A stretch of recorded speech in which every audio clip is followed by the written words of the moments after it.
नमस्कार साथियों, स्वागत है आप सभी का आपकी अपनी पाठशाला पर। मैं हूं अंकित अवस्थी। होपफुली आप सभी लोग बहुत अच्छे, मस्त, तंदुरुस्त होंगे और आज के एथिक्स के इस सेशन में हम एक कदम और आगे बढ़ने की तैयारी में हैं। जैसा कि आप सभी जानते हैं कि हमने कल तक के सेशंस में, यानी कि डे 1 में हमने समझा एथिक्स क्यों पढ़ी जाती है, दूसरे में हमने पढ़ा कि मानवीय मूल्य क्या होते हैं, एथिक्स के अंदर कौन सी ऐसी चीज़ें हैं जिन्हें समझाया जाता है जिसकी वजह से व्यक्तित्व का विकास होता है और ऐसे प्रशासक समाज को बनकर आते हैं जो नीति निर्धारण में, नीतियों के निर्माण में महती भूमिका निभाते हैं। आज इसी क्रोनोलॉजी में हम एक कदम और आगे बढ़ते हैं और ये जानने का प्रयास करते हैं कि सामाजिक मूल्यों का विकास अल्टीमेटली होता किस क्रोनोलॉजी में है, किस किस की वजह से सामाजिक मूल्यों का विकास होता है। मेरे सभी साथी जो मेरे साथ में इस समय उपस्थित हैं, सभी साथ को वेरी गुड मॉर्निंग। मेरे साथ में उपस्थित हैं एस श्रेणी, विनय, अंकित यादव, दीपक, भरत, अगस्ता कुमारी, पुष्पेंद्र, रंजीत, अंकिता, आदित्य, अर्चना, सभी साथियों को वेरी गुड मॉर्निंग। साथियों, जैसा कि आप सभी जानते हैं, मैंने आप लोगों को जो अभी तक जानकारियां दी हैं उसमें लेक्चर वाइज अगर मैं आपको बताऊं तो डे 1 में मैंने आपको बताया था कि एथिक्स की डेफिनेशन क्या है, क्यों पढ़ना चाहिए, सिलेबस क्या है, पढ़ा क्यों जाता है, जैसे कारण हमने डे 1 में बताए थे। डे 2 में मैंने आप लोगों को एथिक्स के अंदर मानवीय मूल्यों का, ह्यूमन वैल्यूज का महत्व समझाया था। मानवीय मूल्यों का महत्व समझाया था कि अल्टीमेटली मानवीय मूल्य जरूरी क्यों हैं। यह हमारा डे 2 था जो मैंने कल आपको समझाया था। कुछ अपराधों के उदाहरण लेकर के मैंने आपको यह जानकारी सिखाई थी। आज मैं तीसरे लेक्चर पर हूं और तीसरे लेक्चर में यह सिखा रहा हूं कि इन मानवीय मूल्यों का, यानी जिन्हें हम ह्यूमन वैल्यूज कहते हैं, इनका विकास कैसे होता है। तो ह्यूमन वैल्यूज के विकास को समझने के लिए आज आप मेरा ये वाला सेशन सुन रहे हैं। यानी एथिक्स जहां एक और उन नैतिक आदर्शों की स्टडी है जिन्हें व्यक्ति समाज से पाता है। ध्यान से सुनिएगा साहब, एथिक्स के अंदर हमने जो डेफिनेशन एक तरह से दी थी वो क्या दी थी, ये नैतिक आदर्शों का, यानी कि मोरल आइडियल्स का, नैतिक आदर्शों का वो समूह है, वो समुच्चय है जिसे समाज से प्राप्त किया गया है। नैतिक आदर्श यानी कि ह्यूमन, वो जो मोरल आइडियल्स हैं वो जो कि समाज से प्राप्त किए गए हैं। समाज से प्राप्त किए गए आदर्श सामाजिक मूल्य हैं, मानवीय मूल्य हैं।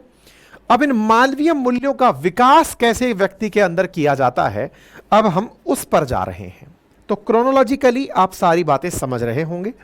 तो सबसे पहला पॉइंट कि जिन मूल्यों की हम कल बढ़ चढ़ के बात कर रहे थे, समानता की बात कर रहे थे, श्रेष्ठता की बात कर रहे थे, ऊंच नीच की बात कर रहे थे, संस्कारों की बात कर रहे थे, उनकी विकास की आधारशिला अगर समाज है तो समाज किससे मिलकर बना है? समाज मिलकर बना है आपसे और मुझसे। और जब आपसे और मुझसे समाज मिलकर बना है तो समाज में व्यक्ति यदि इंडिविजुअल यूनिट है तो व्यक्तियों का छोटा सा समूह परिवार है और परिवारों का समूह समाज है। ये बिल्कुल वैसे ही है जैसे हम किसी पदार्थ की जब व्याख्या करते हैं कि कोई भी मैटर इस धरती पर कैसे बना है, तो हम कहते हैं कि साहब वो अणु बोले तो मॉलिक्यूल्स से बना हुआ है। और जब हम मॉलिक्यूल्स की बात करते हैं तो मॉलिक्यूल्स कहाँ से बने हैं, तो बोले अणु जो है वो परमाणु से मिलकर बना हुआ है। परमाणु जिसे आप एटम्स कहते हैं, बोले इनसे मिलकर के बना हुआ है। ऐसे ही जब हमने एथिक्स के विकास क्रम में नैतिक आदर्शों के विकास के लिए आपसे चर्चा की थी, तब बताया था कि नैतिक आदर्श समाज से लिए जाते हैं। तो समाज किन से बना होता है? समाज परिवार से मिलकर बने होते हैं। कई परिवार जब मिलते हैं तो समाज का निर्माण होता है। और जब परिवार की बात की जाती है तो वो व्यक्ति से मिलकर बने होते हैं। तो अल्टीमेटली इस व्यक्ति के अंदर जो गुण हैं वही हम विकसित करना चाहते हैं एथिक्स के माध्यम से।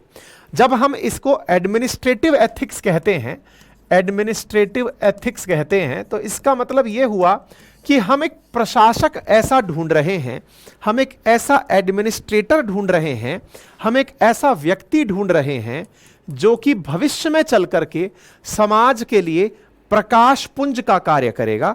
हम एक ऐसा व्यक्ति तलाश रहे हैं जिसको अगर हमने बना दिया, बेहतर व्यक्ति बना दिया, तो वो नीति निर्माण में, नीतियों के निर्धारण में, नीतियों के क्रियान्वयन में, जिन्हें आप इम्प्लीमेंटेशन कहते हैं, वहां पर अपने नैतिक आदर्शों का परिचय देगा और अल्टीमेटली समाज को एक बेहतर दिशा की तरफ ले जाएगा। इसको समझने के लिए, इसी कारण से हम लोग प्रशासकीय नीति शास्त्र पढ़ रहे हैं। नीति शास्त्र प्रशासन में कैसे महत्वपूर्ण है, नीति शास्त्र व्यवसाय में भी जरूरी है, पर्यावरण में भी जरूरी है, परिवार में भी जरूरी है। लेकिन आज आप और हम जिस विषय को पढ़ रहे हैं उसका नाम एडमिनिस्ट्रेटिव एथिक्स है। प्रशासक में कौन से नैतिक दायित्व होने चाहिए, क्योंकि अल्टीमेटली आपको प्रशासक बनाने की तैयारियां चल रही हैं। तो प्रशासक के अंदर जो गुण हैं, प्रशासक है क्या? प्रशासक एक व्यक्ति ही तो प्रशासक बना है। जब कोई व्यक्ति प्रशासक बना है तो व्यक्ति की स्कूल क्या है? तो व्यक्ति की स्कूल यानी कि लर्निंग की स्कूल उसकी परिवार है, उसका समाज है। और वास्तविकता में व्यक्ति अपने गुणों को अपने स्कूल से भी सीखता है, यानी कि वो अपने शिक्षण संस्थानों से भी सीखता है। शिक्षण संस्थानों से भी वह इन सारे गुणों को सीखता है। इसका मतलब यह हुआ कि व्यक्ति के गुणों के विकास में परिवार का भी महत्व है, समाज का भी महत्व है। और जब वह व्यक्ति परिवार और समाज से इतर कहीं और जाकर रहता है तो उस जगह का नाम शिक्षण संस्थान है।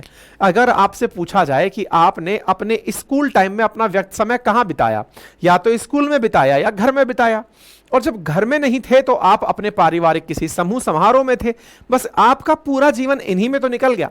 जब तक आप नौकरी नहीं लगे तब तक आपका समय इन्हीं दो जगह पर बीता है, या तो परिवार रूपी समाज में या फिर स्कूल में। आप जब नौकरी चले गए तो नौकरी में बनोगे कल को अगर एडमिनिस्ट्रेटर यानी एक प्रशासक अगर बनोगे तो प्रशासक के अंदर कुछ नैतिक दायित्वों का, नैतिक आदर्शों का विकास होना चाहिए। तो नैतिक आदर्श ये आपका नौकरी वाला कालखंड है। प्रशासक का क्या कार्य है? प्रशासक के रूप में आप क्या करने वाले हो? नौकरी। तो नौकरी में पहुंचने से पहले प्रशासक में ऐसे कौन से गुण हो जिनका अगर विकास हो जाए, तो विकास कहां से होगा? उसकी प्राइमरी स्टेज क्या है? परिवार, समाज, स्कूल, इनसे उसके अंदर गुणों का विकास हो, तब जाकर जब वो नौकरी में पहुंचेगा तब वो उनका परिचय देगा। कई बार आपने देखा होगा कुछ लोग बहुत ही अपशब्दों का उपयोग करते हैं। कुछ लोग किसी को धोखा देना, कुछ लोग बहुत सारे लोगों के साथ ईव टीजिंग करना, इस तरह के कार्य करते हैं। कई बार आपने देखा होगा कि कई सोशल मीडिया पर, जैसे हमारे वीडियो हैं या किसी के भी वीडियो हैं, उसके नीचे आकर के अपशब्दों का उपयोग कर जाते हैं, अपनी भावना को वहां पर इस बेहुदा ढंग से व्यक्त करते हैं कि उससे सीधा यह पता चलता है कि इसके संस्कारों में कितनी कमी रह गई होगी।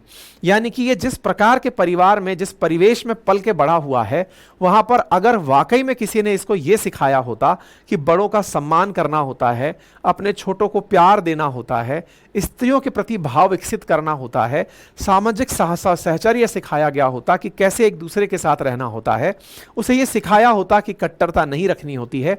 मतलब ये सब बातें जब किसी व्यक्ति को स्कूलिंग के टाइम पर सिखा दी जाएं, परिवार के टाइम पर सिखा दी जाएं, तो सोचिए कितनी बड़ी बात हो। तभी कई बार आप लोग कहते हैं, किसी व्यक्ति को आप किसी गलत कृत्य को करते हुए देखते हैं तो केवल इतना सा कहकर दुखी होते हैं, काश इसके संस्कार अच्छे रहे होते।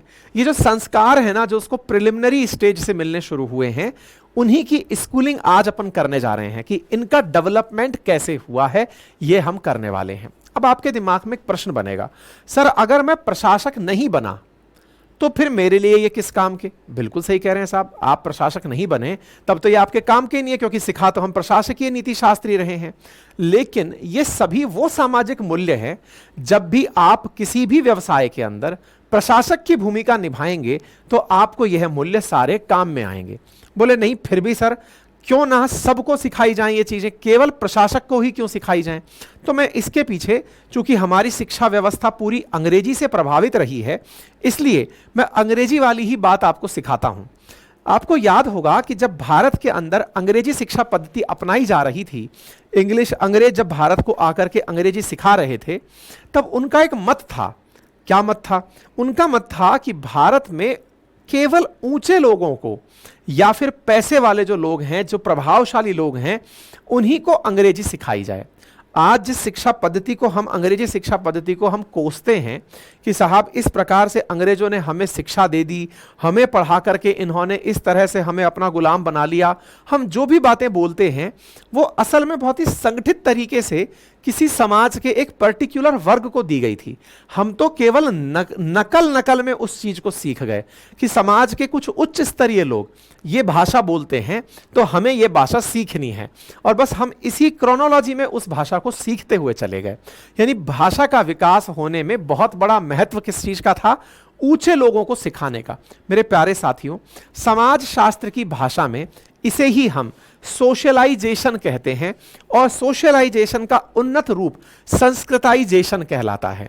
यानी कि सामाजिकरण, और सामाजिकरण से भी एक मतलब सभ्य शब्द है संस्कृताइजेशन।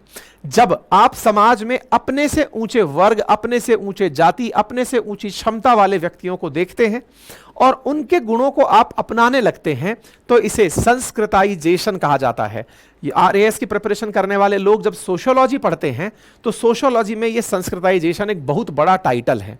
ठीक है, यही कारण है कि प्रशासकीय नीति शास्त्र प्रशासकों को इसलिए सिखाई जा रही है क्योंकि बहुत से लोग प्रशासक से इंस्पायर होते हैं। उन्हें लगता है कि प्रशासक ना जाने कैसी चीज होता होगा। जब कोई वर्दी में जाता हुआ दिखता है, बत्ती की गाड़ी में जाता हुआ दिखता है तो एक मोटिवेशन आता है, और गलती से वो व्यक्ति राह चलते हुए किसी व्यक्ति को राह क्रॉस कराते हुए दिख जाए, भाई साहब, तो वो अखबारों की सुर्खियां बन जाता है। जब कोई प्रशासक राह पर पड़े किसी व्यक्ति को, किसी घायल व्यक्ति को अपनी गाड़ी में लिफ्ट दे करके अस्पताल ले जाए, अखबार की सुर्खियां बन जाता है। जब कोई प्रशासक लाइन में लगे हुए हॉस्पिटल के लोगों को अपनी तरफ से जाकर मदद पहुंचा दे तो वो सुर्खी बन जाता है। जब कोई प्रशासक अपने स्तर पर कहीं नंगे पैर स्कूल जा रहे बच्चों को पादुका जैसी चीजें उपलब्ध करा दे, चरण पादुका उपलब्ध करा दे, चप्पलें उपलब्ध करा दे, तो वो लोगों के लिए चर्चा का विषय बन जाता है। मैंने साथियों जितने भी उदाहरण आपको दिए ये सभी राजस्थान के प्रचलित उदाहरण हैं। ये जो पादुका मैंने शब्द यूज किया, जितेंद्र सोनी जी जो हमारे राजस्थान के अंदर एक आईएएस ऑफिसर हैं, अलवर कलेक्टर थे अभी से थोड़े दिन पहले तक, उनके बारे में ये प्रचलित था कि जब वो वंस अपॉन ए टाइम किसी मतलब मेवाड़ के किसी जिले के अंदर पोस्टेड थे तो उन्होंने नंगे पैर बच्चों को स्कूल जाते हुए देखा, तो उन्होंने चरण पादुका नाम से एक योजना चालू कर दी। अब कोई सरकार तो वो है नहीं, लेकिन एक प्रशासक है। प्रशासक की नजर पड़ी बच्चों के पैरों पर, बच्चों के पैरों पर नजर पड़ी कि ये नंगे पैर स्कूल आ रहे हैं, तो उन्होंने समाज के भामाशाहों से, जो पैसे वाले लोग हैं, उनसे कहा कि आप लोग अपने स्तर पर अगर थोड़ा बहुत भी कॉन्ट्रीब्यूट करें तो कुछ बच्चों को चरण पादुकाएं पहनाई जा सकती हैं। एक प्रशासक के द्वारा किया गया यह कार्य समाज में सराहना का पात्र बना, अखबारों की सुर्खी बना, और समाज के बहुत से लोग इस कार्य की ओर अग्रसित हुए। बहुत से लोगों ने तुरंत अपनी तरफ से जेबें ढीली करके स्कूलों को पैसे दिए और कहा कि आप इस पैसे से बच्चों के लिए चप्पलें खरीद लाइए। प्रशासकों को इसीलिए ही एडमायर किया जाता है। प्रशासक इसलिए नहीं कि वो सारी चीजें खुद से कर देंगे, नहीं, वो केवल एक प्रेरणापुंज बनेंगे जिनकी देखा देख बहुत से लोग उस कार्य की तरफ अग्रसित होंगे। ये बिल्कुल अंग्रेजी पद्धति ही है जो हम लोग अपनाते हैं। आज भी हमारे शिक्षण व्यवस्था के अंदर ऊंचे वर्ग के लोगों को, उच्च पद पर आसीन लोगों को, अधिक धन वाले लोगों को रेफरेंस में काम में लिया जाता है, जिसे संस्कृताइजेशन कहा जाता है। मेरे प्यारे साथियों, मैं बोलते बोलते बहुत सी बातें कंसेप्ट वाली बोल जाता हूं। समय मिले तो उन्हें आप अपने हिसाब से अपनी भाषा में लिख भी लिया करिए। चलते चलते लाइव सेशन में नहीं लिख पाते तो पॉज कर करके रिकॉर्डेड सेशन में लिख लिया करिए, क्योंकि जो सेशन अभी उपलब्ध है वो आपको रिकॉर्डेड फॉर्म में भी उपलब्ध रहेंगे, है ना। तो ये आपके लिए अत्यंत आवश्यक जानकारियां हैं जो मैं आप तक साझा कर रहा हूं। अब आपके दिमाग में एक प्रश्न और बनेगा, तो सर इसका मतलब तो यह हुआ कि कोई भी व्यक्ति जो ऊंचे स्थान पर है वो अपने हर दायित्व को बड़ा ही रेफरेंस फ्रेम में रख करके व्यक्त करेगा। हमने कहा एकदम सही समझ रहे हैं। इसी कारण से कई बार आप लोगों ने देखा होगा कि प्रधानमंत्री के द्वारा झाड़ू लगाते हुए फोटो डाली जाती है। प्रधानमंत्री के द्वारा झाड़ू लगाते हुए फोटो डाली जाती है तो कुछ लोग जो सो कॉल्ड बुद्धिजीवी बनते हैं, अपने आप को यह समझते हैं कि उन्हें बहुत ज्यादा दुनिया का ज्ञान है, वो उनका अत्यधिक आनंद लेते हैं। आनंद किस बात का? देखिए, प्रधानमंत्री झाड़ू के नीचे कचरा नहीं है, क्या झाड़ रहे हैं आप? फिर प्रधानमंत्री आपको देखने के लिए कैमरे लगे हुए हैं, आपको झाड़ू लगाने के लिए 100 लोग मिले हुए हैं, आप झाड़ू क्यों लगा रहे हैं? ये उन लोगों को समझ में नहीं आ सकता जिन्हें प्रशासकीय नीति शास्त्र ना समझ में आए।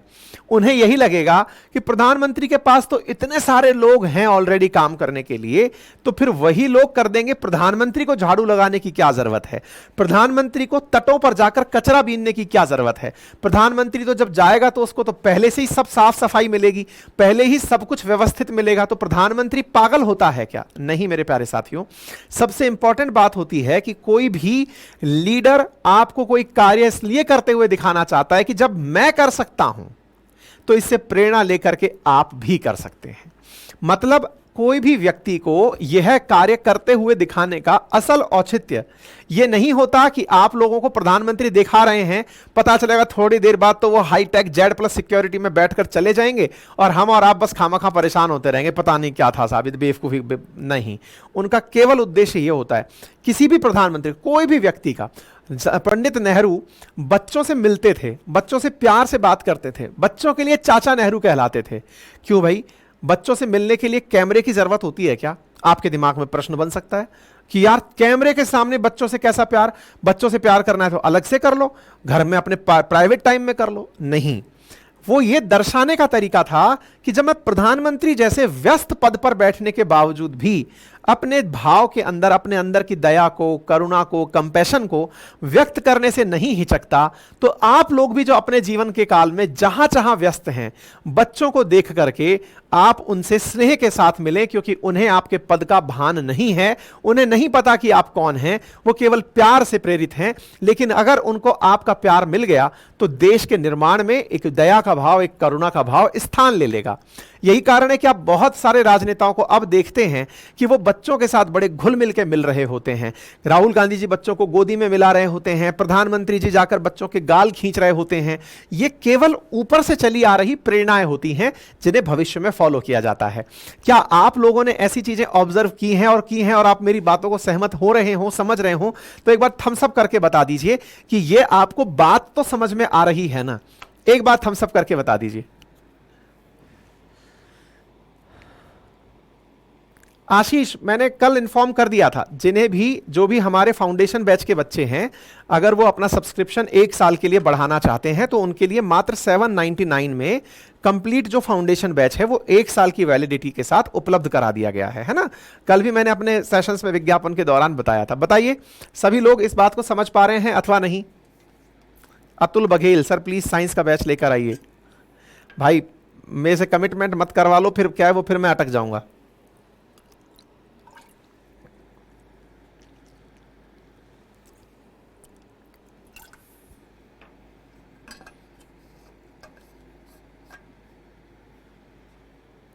मनीष, बिल्कुल भैया मैं लेके आऊंगा, ये मेरा वो है, प्लान भी है और मैं करता हूं, है ना।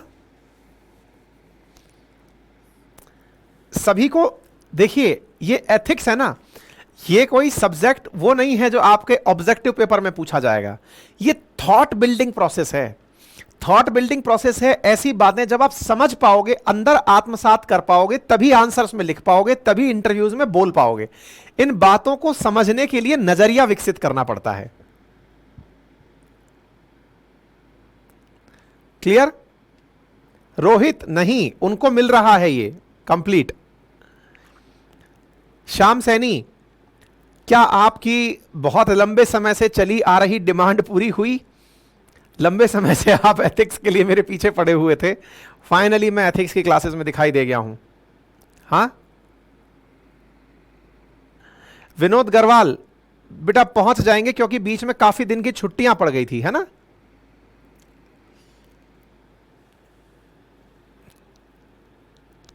ठीक है ना, समझ में आ रहा है ना? हाँ हाँ बिल्कुल ले सकते हो, 10 दिन बाद भी सब्सक्रिप्शन ले सकते हो, कोई दिक्कत नहीं है। ठीक है बेटा, कोई जल्दबाजी नहीं है।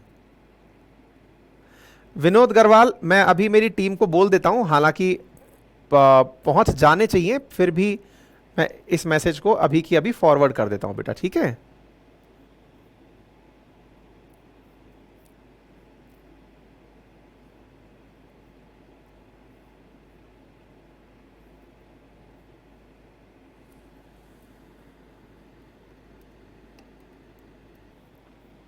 चलिए,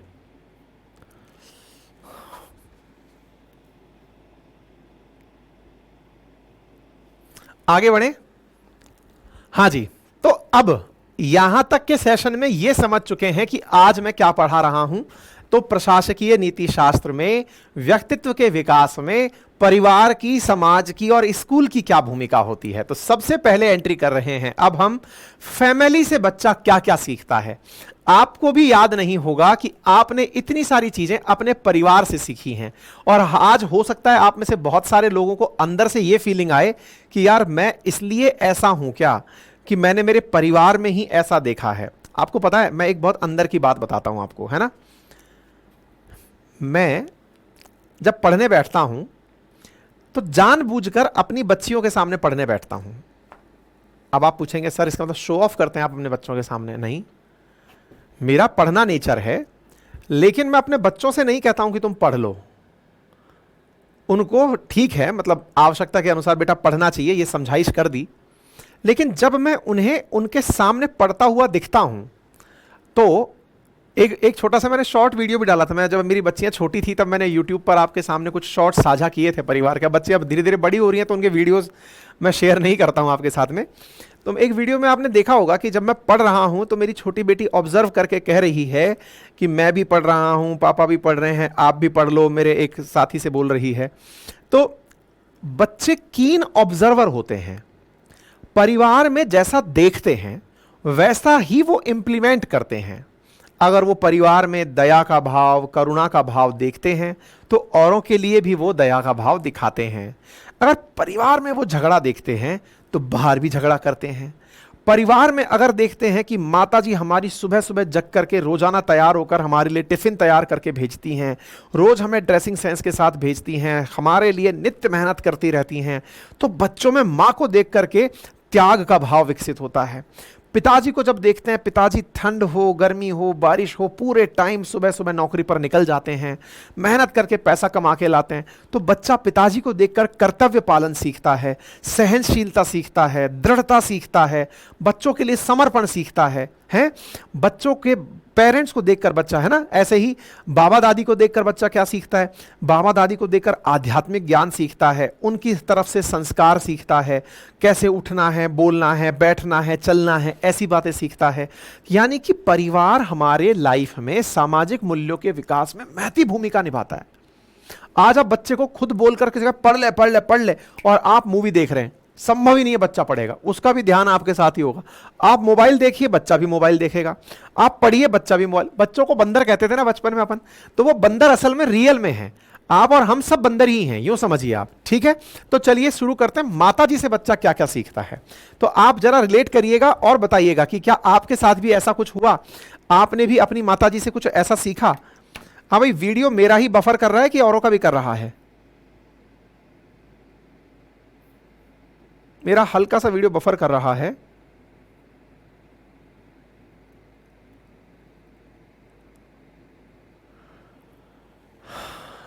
अंशु बेटा, वादे मैंने बहुत सारे कर रखे हैं, इंप्लीमेंट होते होते हल्का सा टाइम लग जाता है, लेकिन मैं कर देता हूं पूरा, है ना, मतलब ये तो तुम मान सकते हो।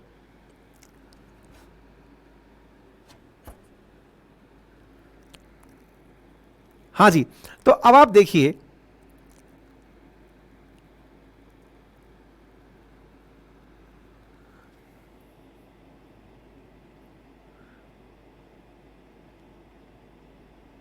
संदीप लिख रहे हैं कि सर कुछ आईएएस लोग कैमरा लेकर चले जाते हैं अपने अधीनस्थ को डांट लगाने के लिए, यह तरीका गलत है। आपको कैसे पता चला कि यह तरीका गलत है?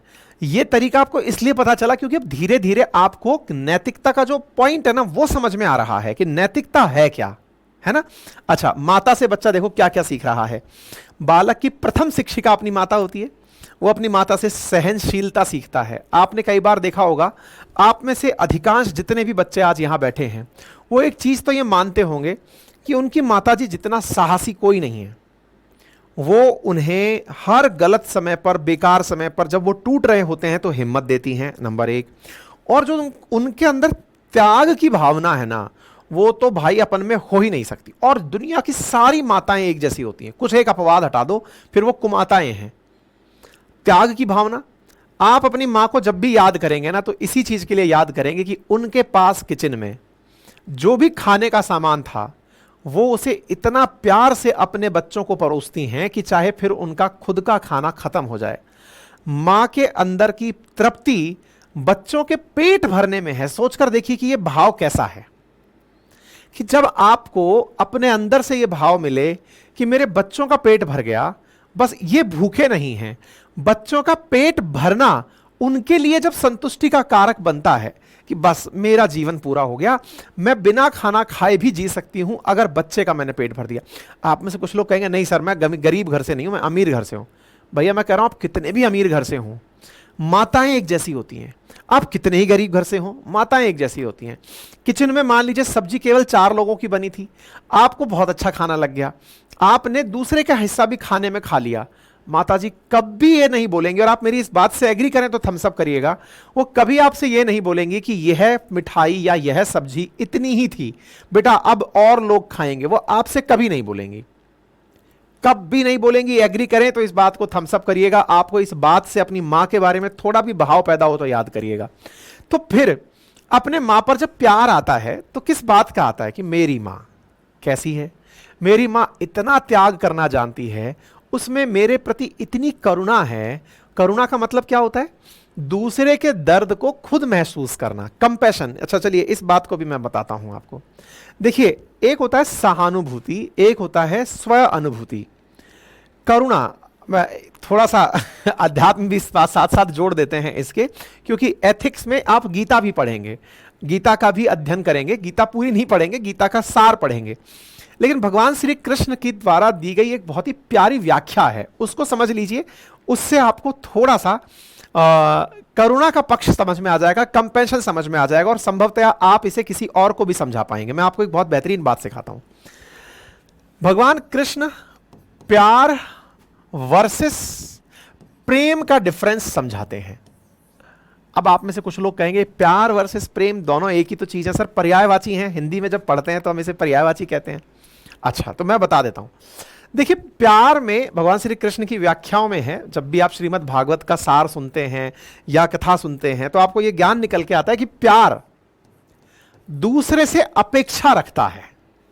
मैं आपसे कहता हूं कि मैं आपसे प्यार करता हूं, तो मैं आपसे प्यार करता हूं, यह मैं आपको इजहार कर रहा हूं ना कि मैं आपसे प्यार करता हूं। ये मेरा इजहार अगर साथ में व्यक्त हो रहा है तो मैं अथॉरिटेटिवली आपसे यह सुनना चाहता हूं कि आप भी बोलें आई लव यू टू।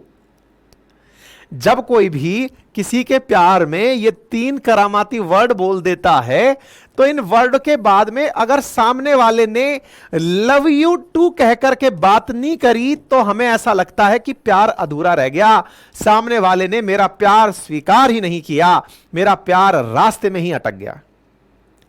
आपने किसी को प्यार का इजहार किया, प्रेमी ने प्रेमिका को किया, भाई ने बहन को किया, भाई ने भाई को किया, बहन ने बहन को किया, शिक्षक ने अपने विद्यार्थी को किया, विद्यार्थी ने अपने गुरु को किया। Sir I love you, sir मैं आपसे बहुत प्यार करता हूं। तो आप मुझसे प्यार करते हो, अपेक्षा रखते हो कि मैं भी बोलूं कि भाई लव यू टू यार, मैं भी प्यार करता हूं। मतलब प्यार आपसे अपेक्षा रखवाता है कि सामने वाला व्यक्ति भी आपसे यही बात बोले। लेकिन प्रेम, बस यही सबसे बड़ा अंतर है। प्रेम करुणा लेकर आता है। अब ये करुणा क्या है? अंग्रेजी में जिसे कंपैशन कहा जाता है, हिंदी में ही ये 2 शब्द अलग हैं, बाकी अंग्रेजी में इन दोनों शब्दों को ही लव से बताया जाता है, क्योंकि अंग्रेज इस बात को समझ ही नहीं पाते। प्रेम शब्द में क्या है? प्रेम कंपैशनेट वर्ड है। इसमें क्या है कि मैं आपसे प्रेम करता हूं, यह शब्द मैं आपसे इजहार नहीं करूंगा कभी, बस मैं आपसे प्रेम करता हूं। अब इसको समझने के लिए केवल इतना सा समझ लीजिए कि आज तक एक बार भी अगर कोई बच्चा मुझे कमेंट बॉक्स में यह कह दे कि मेरे पिताजी ने या मेरी माताजी ने आई लव यू मुझे बोला, बस इतना सा बता दीजिए कि अगर आप में से किसी भी बच्चे को आज तक उनके पिताजी अथवा माताजी ने यह कहा हो आई लव यू बेटा, सिस्टम ही नहीं है, मार और पड़ती है। क्या फालतू की बकवास कर रहा है? आजकल के आधुनिक माताजी पिताजी जो कि बॉलीवुड की मूवी हॉलीवुड के देखकर बड़े हुए हैं, उनकी बात हटा दीजिए, लेकिन आप जिस एज में हैं, जेनजीज वाले लोग जो हैं, मिलेनियन वाले जो लोग हैं, वो ये जानते हैं कि उनके माताजी पिताजी ने कभी उनसे ये बात नहीं बोली। लेकिन दुनिया का सबसे बड़ा सत्य क्या है कि इस दुनिया में आपसे जो सबसे ज्यादा प्यार करता है, सबसे ज्यादा जो प्रेम करता है, अब ये प्यार शब्द को प्रेम के रूप में समझिए, वो व्यक्ति केवल पेरेंट्स हैं, जो हमेशा ये चाहते हैं कि मेरे बच्चे को कष्ट ना हो, मेरा बच्चा सफल हो जाए, मेरे बच्चे के जीवन में कोई दिक्कत ना आए। हे भगवान, ये पेपर देने जा रहा है, इसका पेपर अच्छे से हो जाए। हे भगवान, ये बाहर जा रहा है, इसकी रक्षा करना। और मन में जाहिर नहीं करेंगे, आपको भी नहीं बताएंगे कि वो आपके लिए क्या मांगते हैं, वो ईश्वर से आपके लिए क्या क्या दुआ करते हैं, वो आपको भी नहीं बताएंगे, क्योंकि उन्हें बदले में आपसे वो नहीं चाहिए। एक मां अपने बच्चे को जब परेशान देखती है तो दिन रात व्रत पूजा पाठ करके बैठी रहती है, मन में भाव ये रहता है, हे भगवान मेरे बच्चे की समस्या चली जाए। आपको यही कहेगी, अरे मेहनत क्यों नहीं करता है तू, करता, पढ़ता रहे, करने से हो जाएगा हो जाएगा। और भगवान से कही, हे भगवान मेरे बच्चे की सुन लेना, चुपके से। लेकिन आपसे कभी ये नहीं कहेगी, देख मैंने तेरे लिए मांगा। वहीं आपकी प्रेमिका भगवान के सामने क्या मांग रही है नहीं पता, लेकिन आपके सामने कहेगी कि मैंने आपके लिए भगवान से बहुत कुछ मांगा, मैं भगवान से दुआ करती हूँ, हे भगवान आपकी बढ़िया से नौकरी लग जाए, हे भगवान आपका इसमें सिलेक्शन हो जाए, हे भगवान। प्रेमिका क्यों? क्योंकि उसे वो इजहार करने के बदले इजहार मिलेगा, वो स्वार्थ पूरक। मैं ये नहीं कह रहा कि सभी प्यार वाले स्वार्थ पूरक होते हैं, प्यार से ऊपर की सीढ़ी है प्रेम, और प्रेम में सामने वाले से अपेक्षा नहीं होती, यानी ये एक तरफा होता है। इसमें सबसे बड़ी बात क्या होती है? करुणा का भाव होता है। करुणा को अंग्रेजी में क्या कहते हैं? कंपैशन। कंपैशन का मतलब यह होता है कि आप दूसरे के भाव को, दूसरे के दर्द को, दूसरे की पीड़ा को महसूस करते हैं, दूसरे की खुशी को महसूस करते हैं और अपने मन में खुश होते हैं। आज आपके सामने इसका जीवंत उदाहरण आपके परिवार, माता पिताजी, बाकी परिवारजन हटा दीजिए, केवल माता पिताजी, ये इसके जीवंत उदाहरण हैं। और उनमें भी सबसे ऊपर तो मेरी नजर में पिताजी आते हैं, जो कभी नहीं बोलेंगे, वो तो लाड़ से शब्द भी नहीं बोलेंगे, लेकिन आपके लिए रात रात भर हो सकता है कहीं चौकीदारी करते हो सकता है कहीं अखबार डालते हो सकता है कि अपने बॉस की गालियां खाते हो सकता है रेडी पटरी चलाते हो सकता है किसी बॉस से गालियां खा करके पीड़ित होकर के भी वो पैसे कमा के लाते हो, लेकिन आपके सामने एकदम हीरो बनकर आते हैं, और मेरे बेटे क्या चाहिए बता। ये जो भाव है ना, ये प्रेम है, जो आपसे अपेक्षा नहीं रखता कि आप इसे रिटर्न में कुछ देंगे। ये प्रेम, करुणा का जो भाव है, अगर किसी से सीखना है तो इसकी प्रथम पाठशाला, सोचिए मेरे जैसे शिक्षक को भी आपको उदाहरण देने में अगर कोई काम आया तो वो केवल माताजी और पिताजी काम आए। मुझे कोई दूसरा उदाहरण नहीं मिला जिसके माध्यम से मैं आपको यह समझा पाऊं कि प्रेम क्या होता है।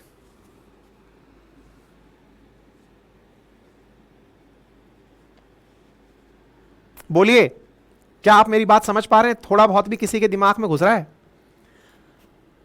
आपके दिमाग में इसका कोई दूसरा उदाहरण आ जाए तो मुझे कमेंट बॉक्स में बताइएगा कि सर वो मुझसे प्रेम करता है।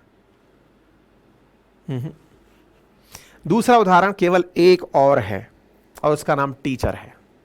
वो अपने बच्चों से प्रेम करता है, वो इस बात से खुश होता है कि मेरा स्टूडेंट आज सेलेक्ट हो गया है, मेरा स्टूडेंट आज यहां बन गया है, भले ही वो बच्चा उसको दोबारा याद ना करे, वो इस बात में खुशी और क्रेडिट ले रहा होता है कि मेरा स्टूडेंट आज काबिल हो गया है। माता पिता के बाद दूसरा व्यक्ति केवल शिक्षक है दुनिया में, और कोई नहीं है जो प्रेम की बात करता हो। और यही कारण है मेरे प्यारे साथियों कि यहां पर जब मानवीय मूल्यों की बात आती है तो माता से सीखने वाले मूल्यों में ये जो प्रेम का भाव है, अब क्योंकि एथिक्स में इस भाव को लिखा नहीं जाता तो इसे करुणा से व्यक्त किया जाता है कि ये करुणा है। तो जो करुणा है ना, वो व्यक्ति कहां से सीखता है? माता से सीखता है। सहनशीलता सीखता है, त्याग सीखता है, ममत्व सीखता है, धैर्य सीखता है, कठोर परिश्रम सीखता है। ये माता से सीखने वाली चीजें। पिता से क्या सीखता है?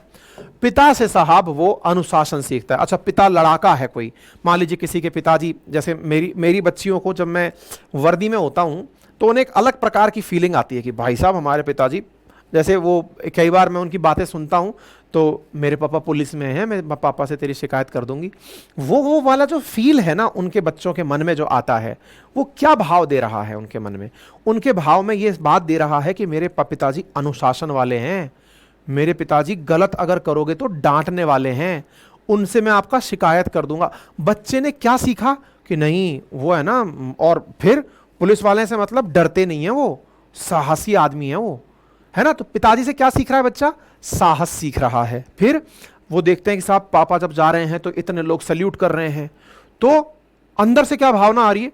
पापा के पास में इतने लोग साथ में काम करते हैं, पापा लीडर हैं हमारे, तो लीडर हैं हमारे, तो नेतृत्व का भाव सीख रहा है कि पापा की वजह से, पापा को फोन पर सुना पापा फलाने सिंह से कह रहे हैं कि आप वहां चले जाओ, आप वहां चले जाओ, बच्चा सीखता है अच्छा इतने सारे लोगों को पापा गवर्न करते हैं, लीडरशिप सीखता है बच्चा है। फिर कई बार पापा को परेशान देख रहे हैं बच्चे की, यार मैं बहुत दुखी हूं, मेरा काम नहीं चल रहा, मेरी नौकरी छूट गई, मेरे साथ में बहुत बुरा हो गया। तो अगर बड़ा बुरा हो गया तो बच्चा उसको भी ऑब्जर्व कर रहा है, फिर वो पापा को परेशानी में देखता है, घर में फ्रस्ट्रेशन में देखता है, बात करने में पिताजी किसी के साथ नहीं बैठ रहे हैं, फिर भी वो बस काम करके चुपचाप खाना खा के चुपचाप साइड में बैठ रहे हैं। माताजी उनसे पूछ रही है कुछ बताते क्यों नहीं। आपने कभी ऑब्जर्व किया हो पेरेंट्स को तो वो आप देखेंगे कि पिताजी माताजी को कुछ बताते नहीं हैं, है ना। कई बार कहा जाता है कि माताजी पिताजी के बीच में बहुत अच्छी बॉन्डिंग है या फिर बिल्कुल बॉन्डिंग नहीं है, बीच का रास्ता नहीं होता। पिताजी माताजी को कुछ बताते नहीं हैं, क्यों नहीं बताते, उन्हें लगता है इनको बताऊंगा तो इन्हें चिंता हो जाएगी। वो अकेले में घुट रहे होते हैं, अकेले में कुंठित मन के साथ बैठे होते हैं, उनके साथ अगर कुछ बुरा हो गया, उनका कोई लॉस हो गया, तो ऐसी स्थिति में वो पिताजी को देख करके संघर्ष का भाव सीखते हैं। ये संघर्ष, अनुशासन, नेतृत्व क्षमता, साहस, ये गुण व्यक्ति कहां से सीखता है, पिताजी से सीखता है। तो आप सोचिए कि मानवीय मूल्यों में परिवार कितनी बड़ी भूमिका निभाता है, और विशेष रूप से तब जब बच्चा कहीं भी बाहर नहीं जा रहा। मतलब कि आप अपने 4-5 साल से कम 5 साल के बच्चे को तो स्कूल में ही नहीं डालते, 5 साल से कम के को, लेकिन बच्चा तो 1 साल में सीखना शुरू कर देता है। तो वो सब चीजें कहां से सीख रहा है, प्राथमिक पाठशाला से, है ना। मैंने मेरे घर का नाम ही अपनी पाठशाला रखा हुआ है। आप यकीन करेंगे कि मैंने अपनी पाठशाला ब्रांड नेम बाद में बनाया था। मैंने जब घर खरीदा था उस समय उसका नाम, घरों का नाम रखते हैं ना, जैसे घरों के कुछ लोग नाम रखते हैं, मैंने मेरे घर का नामकरण किया था और उसका नाम लिखा था अपनी पाठशाला। क्यों? क्योंकि वहां से बहुत कुछ सीखने को मिलता है। मैं मेरे पेरेंट्स के साथ रहता हूं तो मुझे पेरेंट्स से बहुत कुछ सीखने को मिलता है, मेरी बच्चियों को मुझसे बहुत कुछ सीखने को मिलता है। अब शिक्षक आदमी हूं तो मन में ये भाव रहता है कि ये तो पाठशाला वाला भाव है।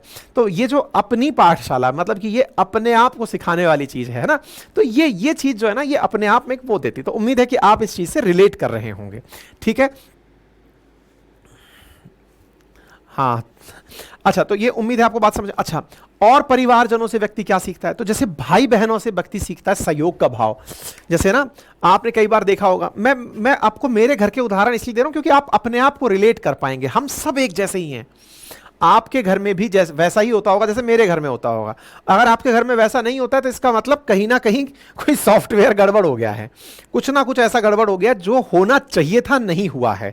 क्योंकि कहीं ना कहीं फिर आपके अंदर कोई ना कोई मूल्य आपको कमी कसोटती होगी कि यार ये चीज मेरे लिए होनी चाहिए थी। जैसे मैं अपने घर में देखता हूं कि मेरी दोनों बेटियां जब बैठकर पढ़ रही होती हैं तो दोनों में या तो खींचतान मची होती है इस बात की कि मेरे को चाहिए ये पेन, दूसरा कह रहा है मुझे चाहिए ये पेन, या तो उनके अंदर एक दूसरे से इस बात की जिद मची हुई है कि ये चीज मेरी है, बहस मची है, या फिर जब एक को कोई चीज मिल रही होती है तो दूसरा लेने लपकता है कि ये मुझे चाहिए, या फिर एक परेशान है तो दूसरा उसकी मदद को बढ़ता है, एक की कोई परेशानी है तो दूसरा उसे लिए घूमता है। ये जो भाई बहन के बीच का प्यार है, इसमें सहयोग है, इसमें एक दूसरे के प्रति स्नेह है, भ्रातृत्व है, कि एक दूसरे के साथ रहने का भाव है, एक दूसरे के साथ शेयरिंग इज केयरिंग का गुण विकसित होता है। आपने किसी को खाने के लिए कुछ दिया और आप उससे कह रहे हैं कि बेटा अकेले नहीं खाओगे, दूसरे से शेयर करके खाओगे, तो वो जो शेयरिंग इज केयरिंग वाला जो भाव है वो विकसित होने लगता है। परिवार के अंदर जो वरिष्ठ जन हैं उनसे बच्चा धार्मिकता सीखता है, आध्यात्मिकता सीखता है, नैतिकता के गुण सीखता है। मोरल्स विकसित करने में बाबा दादियों का बड़ा रोल होता है। जैसे मेरे माता पिता ने मेरी बच्चियों को सिखाया कि आप जब सुबह जगेंगी तो आप भगवान के सामने जाकर के नमस्कार करेंगी, फिर माता पिता को नमस्कार करेंगी, अपने बाबा दादी को नमस्कार करेंगी। ये बात अब उनकी रूटीन में आ चुकी है। जो पहले दिख जाएगा उसको नमस्कार करना है और आशीर्वाद सुबह सुबह लेकर के आगे बढ़ना है। इसका मतलब ये नैतिकता का भाव है। आप में से कुछ लोग कहेंगे सर मैं तो आज तक किसी को नमस्कार नहीं किया, मैं तो पैर छूता ही नहीं हूं। इसका मतलब यह हुआ कि आपको जहां से ये सेंस मिलना चाहिए था ना संस्कार का, वो मिस हो गया है। मतलब आपकी वो ट्रेन छूट गई, इसलिए आज आपसे पैर छूने में हिचक होती है। सर मैं पैर क्यों छूऊं, मेरे को नहीं जमता, मेरे को पैर छूना बहुत बुरा लगता है। मैंने कहा बिल्कुल लगता है। इसके पीछे का बड़ा कारण यह है कि जब पैर छूना सिखाया जा रहा था उस समय आपके परिवारजनों को भी यह जरूरी नहीं लगा था, इसलिए वो खुद भी इस तरह से काम नहीं करते थे और वो आपको भी नहीं सिखा पाए। अगर वो खुद करते तो आपको निश्चित सिखाते। यानी आपका पैर ना छूना ये आपकी कमी नहीं है, आपके परिवार से चले आ रहे संस्कार हैं। नहीं सर, मेरे परिवार वालों ने तो सिखाया, but I am not convince कि मैं किसी के पैर में क्यों पड़ूं। कई बार कई बच्चे मुझे इस तरह से कहते हुए मिलते हैं, भाई हम शिक्षक रहे हैं और लंबे समय से पढ़ाते हुए समय हो गया, कैमरे पर तो अब पढ़ाना शुरू किया है, ऑफलाइन पूरा, मतलब अधिकांश समय मेरा ऑफलाइन में निकला है, 10-12 साल ऑफलाइन ही पढ़ाया है। तो वहाँ पर बच्चे कहते हुए ये मिलते थे कई कि सर पता नहीं, आपके सामने नमस्कार तो निकल जाता है, आपके तो पैर छू लेते हैं, पर मेरे उनके सामने पैर नहीं छुए जाते। मैंने कहा कोई बाध्यता नहीं है, लेकिन तुम इस विषय को लेकर मेरे सामने आ गए हो तो बस इसका तत्व जान लो, उसके बाद तुम्हारी मर्जी। बोले बताइए। मगर तत्व केवल यह है कि पैर छूना सामने वाले को बड़ा नहीं बना रहा है, आपके अहम को कम कर रहा है, आपके अहंकार को सामने वाले के सामने कम कर रहा है। और सामने वाला अगर आपसे बड़ा है तो उसके अंदर से कभी भी आपके प्रति पैर छूने के बाद किसी प्रकार का दुर्भाव नहीं निकलेगा। अगर आप किसी ऐसे व्यक्ति के पैर छू रहे हैं, आपको पता है कि ये मुझे बिल्कुल पसंद नहीं करता, ये टीचर मुझको बहुत डांटता है, ये मुझसे नफरत करता है, ये टीचर की नज़र में मैं बेकार छात्र हूं, ये मुझे बिल्कुल पसंद नहीं करता है, आप गए और पैर छू लिए, आप यकीन मानिए कि चाहे इधर की धरती इधर आ जाए, कभी भी पैर छूने वाले व्यक्ति को आशीर्वाद के अलावा कुछ नहीं मिलता। जिसने पैर छुए उसको केवल यही मिलता है, बेटा खूब बढ़ो, खूब पढ़ो, खूब आगे बढ़ो। मुंह से आपके अंदर से केवल सकारात्मक ऊर्जा ही ट्रांसफर होती है। अब ये सिखाए कौन? या तो बाबा दादी या माताजी पिताजी। माताजी पिताजी को आपने कहीं पैर छूते हुए देखा नहीं तो बच्चा सीखेगा कैसे?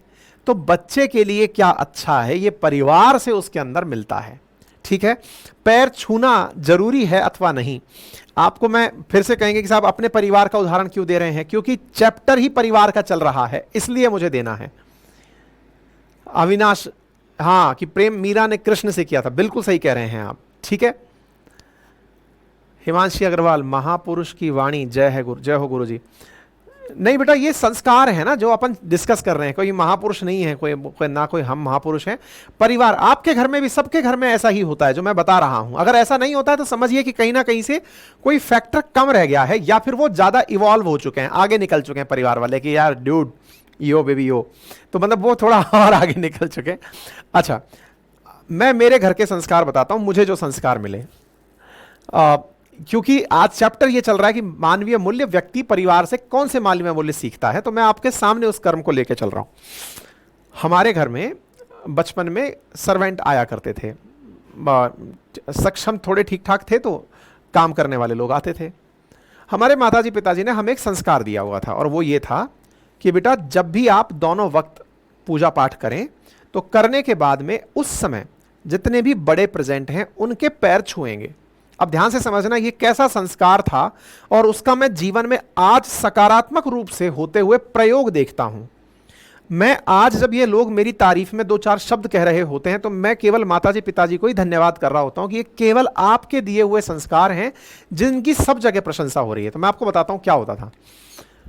तो होता ये था कि हमारे घर में मेड काम करने आती थी, महिला जो हमारे घर में काम करने आती थी।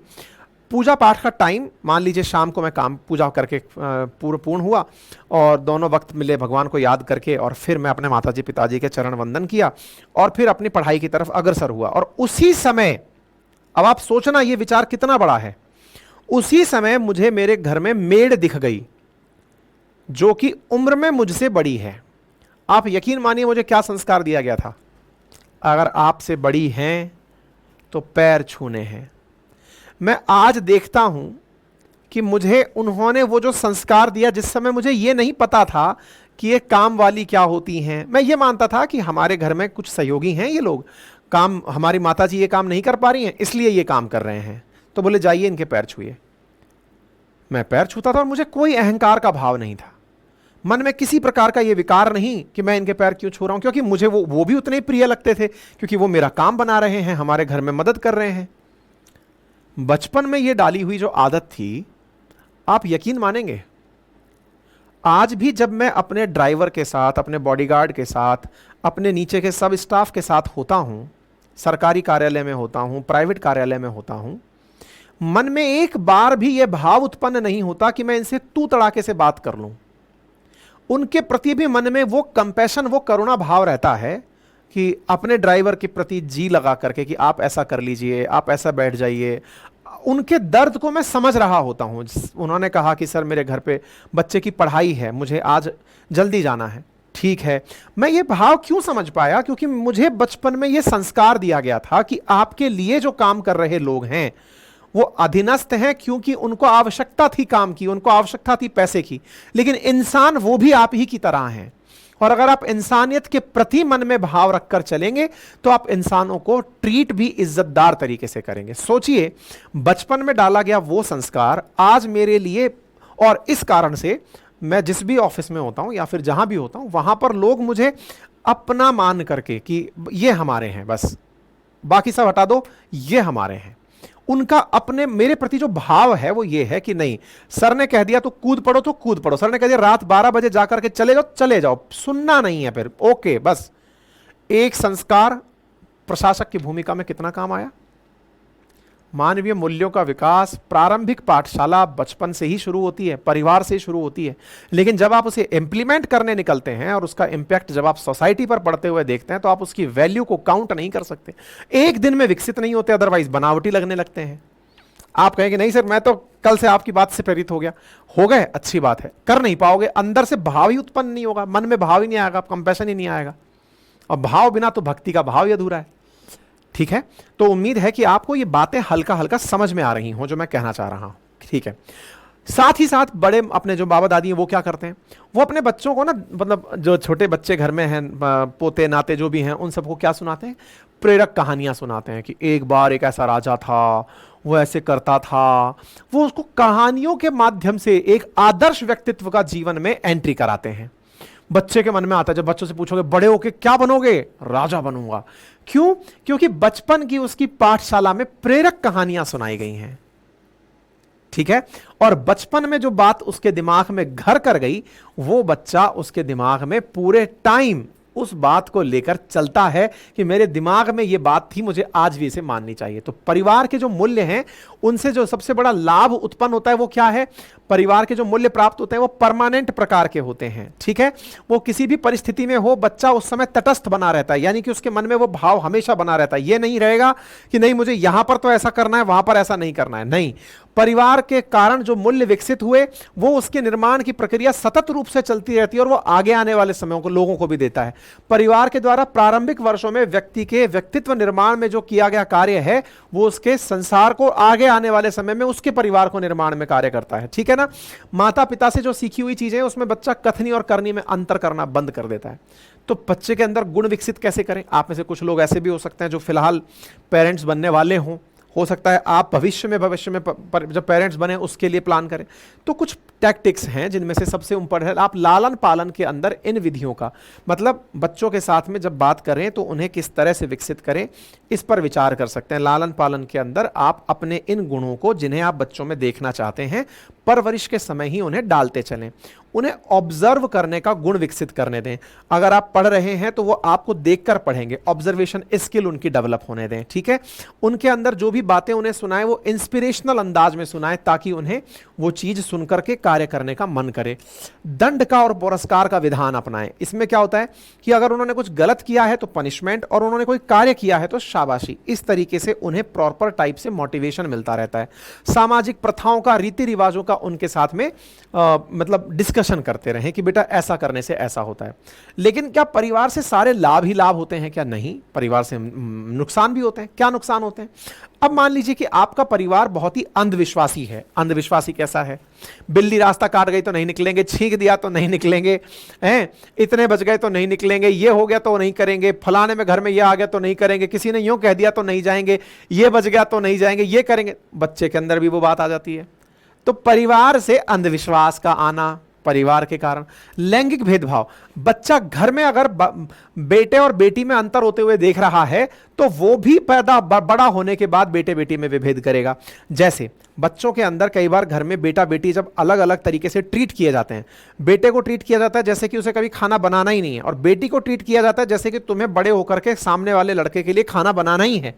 परवरिश में ही जब आपने अंतर कर दिया तो वो बेटा जब कभी शादी होकर के अपने घर में वाइफ आएगी उसको भी वो ऐसे ही ट्रीट करेगा कि तू मेरे लिए काम करेगी, वो कभी महिला को सम्मान दे ही नहीं पाएगा। यानी संस्कारों में अगर माता पिता ने बेटा बेटी को समान ट्रीट किया होता तो बेटा भी भविष्य में चलकर आने वाले समय में अपनी वाइफ को सम्मान देता, ताकि घर में डोमेस्टिक वायलेंस नहीं होते।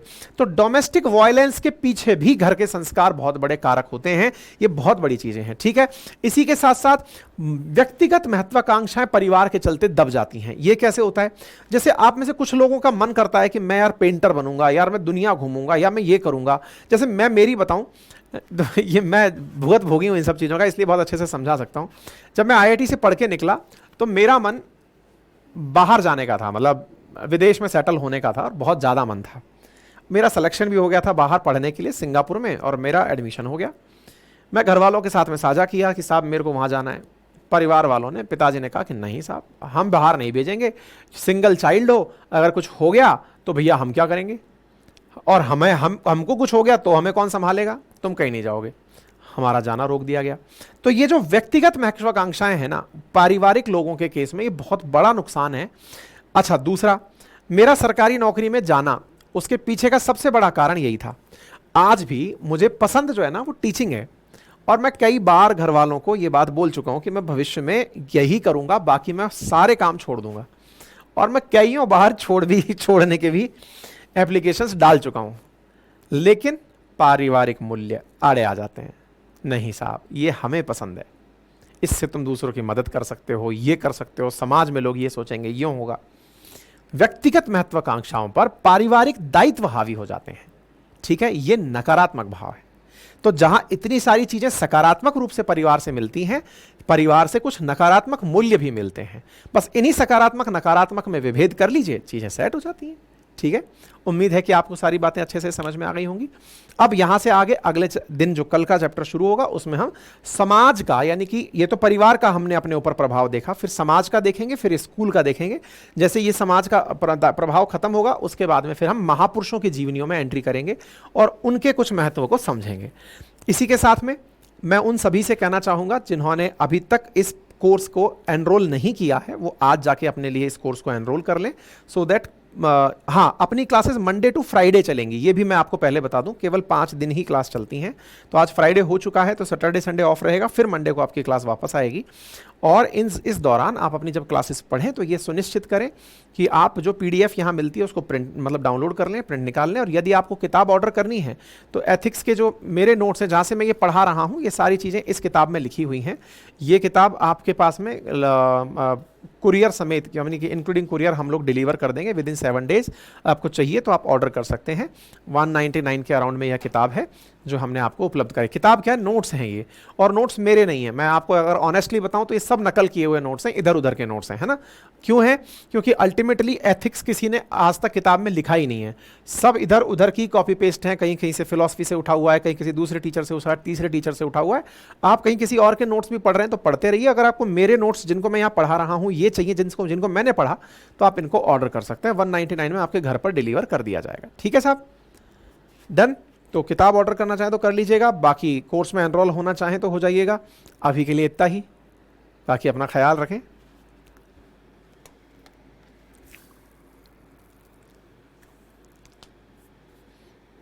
एथिक्स नटराज में होती रहेगी, बिल्कुल पिंटू, नटराज में होती रहेगी, है ना। क्लास ऑफलाइन भी उपलब्ध रहेगी, यानी कि आप अगर लाइव नहीं देख पा रहे हो तो रिकॉर्डेड फॉर्म में भी इन्हें देख सकते हो, ठीक है।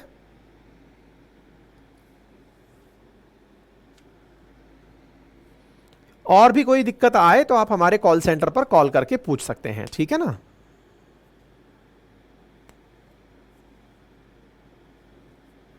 मजे आ गए? संदीप चौहान, बहुत बहुत धन्यवाद आपका। माय आइडियल कोर्स परचेज करूंगा, बट पहले काम करके पैसा कलेक्ट करूंगा। बहुत बढ़िया, मजे आ गए। विनोद जी धन्यवाद।